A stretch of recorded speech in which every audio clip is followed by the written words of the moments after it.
Hello दोस्तों, कैसे हैं आप सब लोग। दोस्तों एक कमाल की हॉरर मूवी आई है। इस मूवी का नाम है haunted ghost of the past 3D।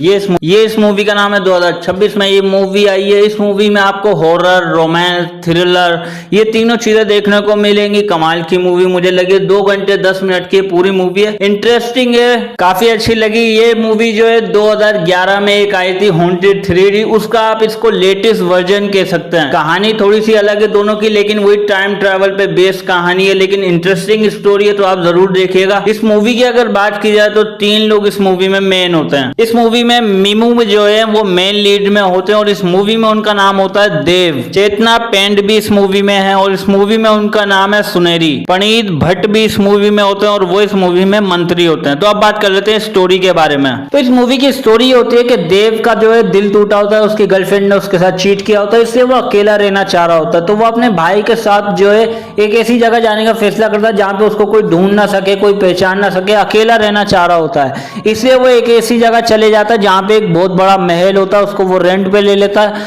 उस महल में ये और इसका भाई अकेले रह रहे होते हैं। वहां पे 2 नौकर भी होते हैं और एक लड़की भी आती है जो कि रिसर्चर होती है, पुरानी एंटीक चीजों पर रिसर्च कर रही होती है। तो टोटल ये 5 लोग उस घर में रह रहे होते हैं। अब इसको जो है आते ही ये स्टोरी पता चलती है कि महल का आधा हिस्सा जो है वो हमेशा बंद रहता है, कभी खुलता नहीं है, सदियों से बंद है। और आधा हिस्सा नॉर्मल यूज के लिए खोलते हैं, खुलता है, सब लोग यूज भी करते हैं। तो ये बात देव को पता चलती है, लेकिन देव उस बात पे कोई ध्यान नहीं देता क्योंकि वो डिप्रेस होता है और वो जो है अपने महल में चला जाता है और रहने लग जाता है। लेकिन फिर होता है कि उसी रात को जो उस महल से जब वो नीचे आता है तब उसको वो दरवाजे खुले हुए मिलते हैं। तब वो देखने के लिए कि भाई सालों से जो बंद थे वो अचानक कैसे खुल गए जाता है। तो जाने के बाद उसको सुनेरी एक लड़की मिलती है। उसको जब मिलता है तो उससे ये लगता है कि इससे मेरे पहले का कोई रिश्ता है, कोई कनेक्शन फील होता है। लेकिन तभी वहां पे एक राक्षस आ जाता है। राक्षस जो है सुनेरी को मारता है और उसे अपने साथ लेके चला जाता है और देव को यानी उस हिस्से से बाहर निकाल के फेंक देता है। अगले दिन जब देव जो है अपने नौकरों से लड़ रहा होता है कि ये लड़की रात को इधर थी और तुम लोग अब गेट खोलने नहीं दे रहे, तोड़ने की कोशिश करता है लेकिन टूटते नहीं है दरवाजे। फिर वो जो रिसर्चर लड़की होती है वो उसको बाहर लेके जाती है, बोलती है मैं तुम्हें कुछ दिखाती हूँ। वो उस हिस्से का जो बंद हिस्सा होता है उसकी एक खिड़की बाहर की तरफ होती है। तो वो लड़की जो है पत्थर मार के शीशा तोड़ती है और बोलती है देखना अब क्या होता है। थोड़ी देर बाद होता है कि अचानक वो शीशा जो है हिलने लग जाता है और हिल के जुड़ जाता है। सारे टूटे हुए हिस्से जुड़ते हैं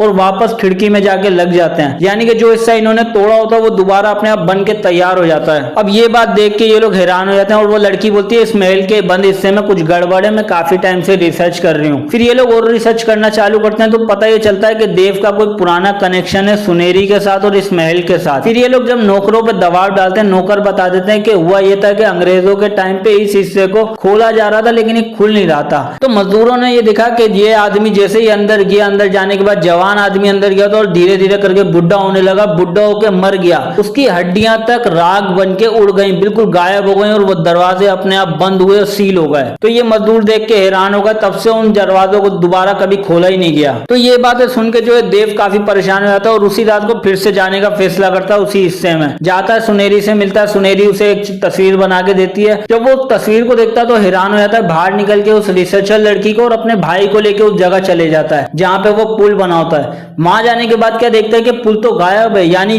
जो पुल दिन में था वो पुल रात में गायब हो गया। तब वो ये बात समझ जाता है और रिसर्चर लड़की भी समझ जाती है। अगले दिन सब लोगों को ये बात मिलके बताता है कि होता ये कि रात के वक्त ये महल जो है 1870 में पहुंच जाता है। ये महल रात के वक्त 1870 में पहुंच जाता है और दिन के वक्त वापस एक नॉर्मल जिंदगी चल रही होती है, नॉर्मल टाइमलाइन चल रही होती है। लेकिन रात के टाइम ये महल जो है 1870 में पहुंच जाता है। इसलिए रात के टाइम ये पुल भी गायब हो जाता है क्योंकि 1870 में ये पुल बना ही नहीं था। तो ये बात जब इनको पता चलती है तो ये लोग काफी हैरान हो जाते हैं। फिर बोलते हैं कि इसीलिए दिन के वक्त अगर कोई उस महल के उस हिस्से में जाएगा तो वो जो है इंसान गायब हो जाएगा क्योंकि उस हिस्से में 1870 की टाइमलाइन चल रही होती है दिन के वक्त, जबकि पूरे महल में रात के वक्त 1870 की टाइमलाइन चालू हो जाती है। इसलिए कभी दिन में अगर कोई उस हिस्से में चला जाता है तो वो इंसान मर जाता है क्योंकि 1870 में वो इंसान पैदा ही नहीं हुआ था। ये बात जब सबको पता चलती है वो लोग हैरान हो जाते हैं। फिर और रिसर्च करने के लिए जब अलग अलग जगहों पे जाते हैं तब उनको देव की सच्चाई पता चलती है कि देव जो है 1870 में एक राजा हुआ करता था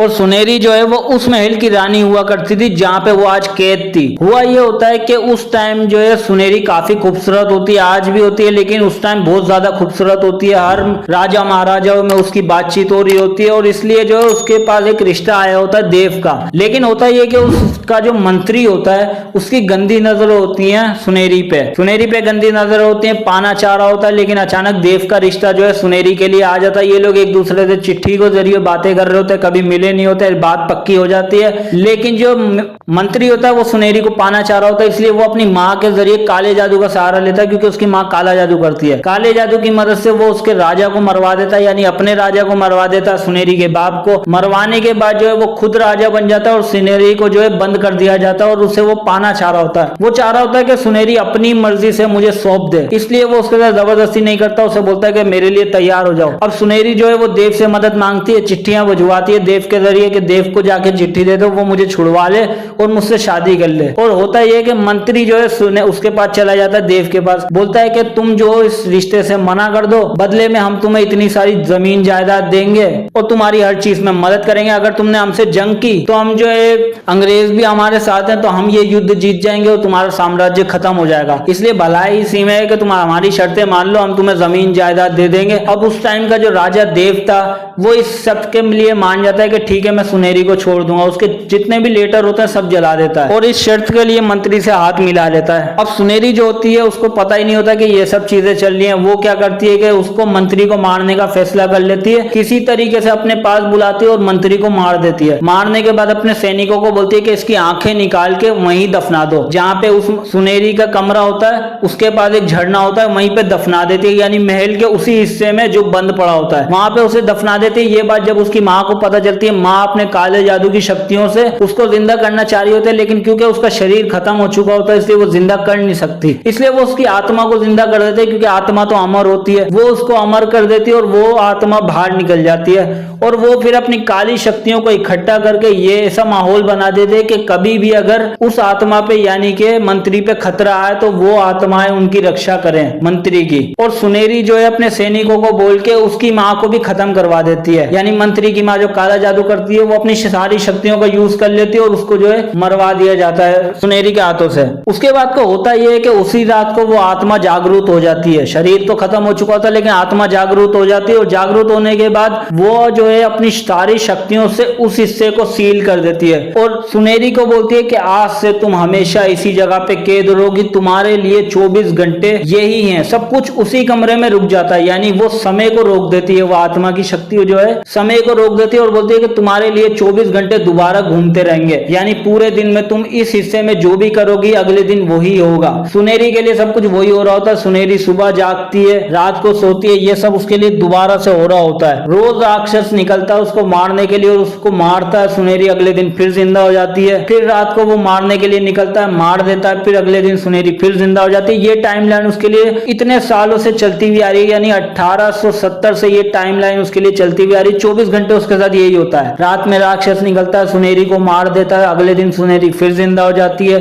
यही सब उसके साथ सालों से चल रहा होता है। तो ये सारी बातें जब देव को पता चलती है, देव काफी मायूस हो जाता है कि इतने सालों से वो वहीं पे कैद है तो मैं कैसे रिहा करूं। फिर उसे ये सीक्रेट पता चलता है कि तुम्हें ये करना है कि तुम्हें उसकी लाश के पास जाके 4 ऐसी चीजें होंगी जो कि मरी हुई होंगी, तुम्हें उन्हें जिंदा करना है और जिंदा करके दोबारा मार देना है। देव काफी कंफ्यूज हो जाता है लेकिन अपने दोस्तों के साथ उसी हिस्से में चला जाता है। अब वहां पे जाके सुनेरी को बता देता कि पिछले जन्म में मैं ही वो राजा था जिसको तुमने चिट्ठियां भेजी थी, लेकिन मैंने तुम्हें धोखा दिया। लेकिन फिर किसी तरीके से वो उसको मना लेता और मनाने के बाद जो है वो उस जगह चले जाते हैं जहाँ पे वो लाश दफन थी। दफन की हुई लाश के बाद जाता है, ढूंढता है कि ऐसी कौन सी चीजें जो मरी हुई हैं उसको मुझे दोबारा जिंदा करना है। तब उसको वहां पे एक कीड़ा नजर आता है जो कि एक मिट्टी में दफन होता है, आधा बाहर होता है आधा अंदर होता है। उसको वो निकालता है, फिर निकाल के मार देता है। तब उसको पता चलता है कि ये कीड़ा ही है जिसको मुझे दोबारा जिंदा करके मारना है। तो देव जैसे जैसे कीड़े ढूंढ के मारना शुरू कर देता है, तभी आत्मा की शक्तियां धीरे धीरे करके खत्म हो रही होती हैं। आखिरी कीड़ा बचता है और जो आत्मा है उसको सच्चाई पता चल जाती है कि हो क्या रहा है। वो सुनेरी को एक जगह पे कैद कर लेती है और देव पे हमला करती है, लेकिन देव किसी तरह उससे लड़के सारे कीड़ों को मार देता है और वो आत्मा को खत्म कर देता है और उस हिस्से को टूटना चालू हो जाता है। यानी कि जैसे ही आत्मा खत्म होती है उसका टाइम लूप भी खत्म हो जाता है और वो जगह टूटना चालू हो जाती है। किसी तरीके से सुनेरी जो है देव को उस जगह से बाहर निकाल के फेंक देती है और फिर जब देव आंख खोलता है तो वो हॉस्पिटल में होता होता है, हॉस्पिटल में होता है। उसके बाद वो रिसर्चर लड़की बता दी कि तुमने वो कर दिया, टाइम लूप जो है वो खत्म हो गया और चेंज हो गया। फिर उसके बाद वो बता दिया कि सुनेरी ने, तुमने जो उसकी जान बचाई वो वापस अपने टाइम लाइन में चली गई। उसके बाद से उन्होंने शादी नहीं की, उसने अपना राज्य संभाला,